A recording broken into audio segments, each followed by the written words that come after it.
Salam alaikum wa rahmatullah wa barakatuh mes chers frères et sœurs, dans cette nouvelle vidéo je vais vous narrer des traditions concernant les djinns et les travaux qu'ils effectuent pour le compte des imams, paix sur eux.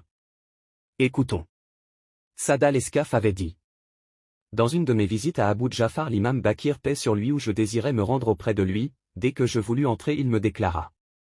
Ne sois pas en hâte jusqu'à ce que le soleil commençait à me réchauffer, et je dus sans cesse changer de place pour pouvoir rester dans l'ombre. Sous peu, un groupe de gens sortirent de la chambre de l'imam, paix sur lui, et vinrent en ma direction. Ils étaient de peau jaunâtre, comme la couleur des criquets à cause de leur maigreur et de la couleur jaunâtre de leur peau. LLS avait sur eux, des pardessus épais, et de couleur grisâtre. Un culte continu les avait rendus maigres et émaciés. Je jure devant Allah que lorsque j'eus vu la beauté de ces gens, j'oubliai complètement l'état dans lequel je me trouvais. Lorsque j'entrai, l'imam, paix sur lui, me déclara. Je pense que je t'ai causé quelque inconvenance. Je répondis. Oui, en effet, mais, par Allah, j'ai oublié l'état dans lequel je me trouvais, après qu'un groupe de gens eurent tout près de moi. Ils se ressemblaient tous par leurs vêtements et je n'avais encore jamais vu des gens avec d'aussi beaux traits sur leur visage. Cependant, il était de couleur jaunâtre, comme les criquets.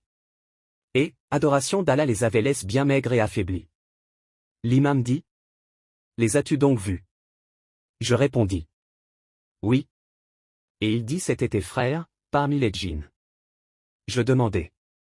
Est-ce qu'ils vous rendent visite? Il dit oui. Ils nous rendent visite pour nous demander au sujet de la connaissance essentielle sur la religion, et au sujet de ce qui leur est licite et de ce qui leur est illicite. Écoutons cette autre tradition. Ibn Jabal avait dit au sujet d'Abi Abdallah.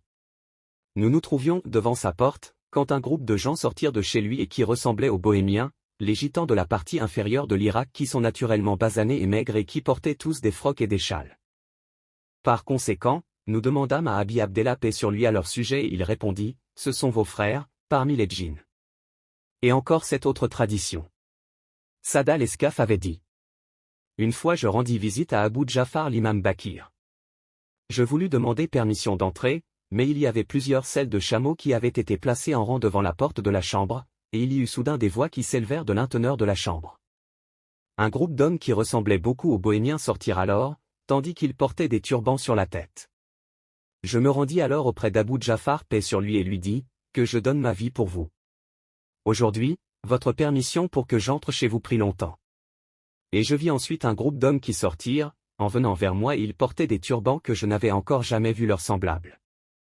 Il demanda, est-ce que tu sais qui ils étaient? Je répondis, non. Il dit. C'étaient vos frères, parmi les djinns. Ils nous rendent visite et nous demandent au sujet de ce qui est licite et de ce qui est illicite, et aussi au sujet de la connaissance essentielle sur leur religion. Ici on voit bien la proximité des imams et des djinns musulmans. Écoutons ensemble cette tradition. Sadir as-Serafi avait dit. En une occasion, Abu Jafar, l'imam Bakir, paix sur lui, me délégua pour que je m'occupe de ses affaires à Médine.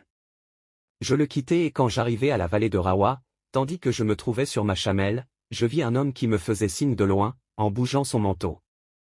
Je me penchai vers lui, en pensant qu'il devait avoir soif et lui remis donc mon outre. Mais il me dit.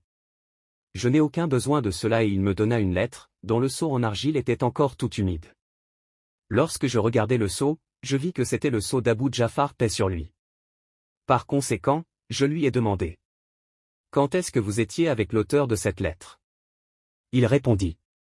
À l'instant même. Dans la lettre, il y avait des choses que l'imam m'avait ordonné de faire. Je me tournai alors autour de moi, et il n'y avait plus personne avec moi. Or, Abu Jafar arriva alors à Médine et je me rendis auprès de lui pour le rencontrer. Je lui dis. Que je donne ma vie pour vous. Un homme vint à moi, en portant votre lettre et le seau était encore tout mouillé. Il répondit. Au Sadir, nous avons des suivants parmi les djinns, et lorsque nous devons nous dépêcher, nous les envoyons ici et là. Voyons ensemble cette dernière tradition de Sadir. L'imam, paix sur lui, déclara. Nous avons des partisans parmi les djinns, tout comme nous avons des partisans parmi le genre humain, et lorsque nous voulons qu'une chose soit faite, nous les envoyons ici et là. Je m'arrête là et si Dieu le veut nous approfondirons plus en détail ce que je développe. Si vous avez des questions, écrivez-les dans les commentaires. À bientôt et n'oublie pas de mettre un j'aime et un petit commentaire pour soutenir la chaîne.